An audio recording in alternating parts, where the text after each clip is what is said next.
Daawwattoota fayyaa kun Oromooti jedhamu. Har'a kan waan isin agarsiisu akkamitti akka DSPC network control panel akka desktop irra kaa'inu na waliin tura.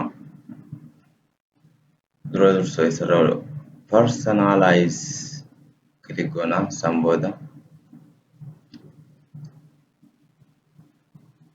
boodarra Teams click goona. San boodarra desktop icon setting kan jedhamu click goona.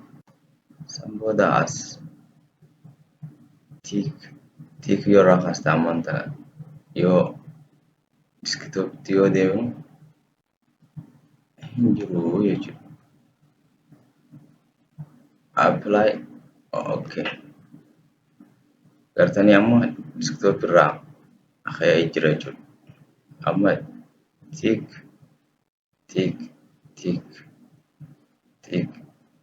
yoo goone apply desktop irratti jechuudha. Haala kanaan desktop irraa kaatanii galatoomaa.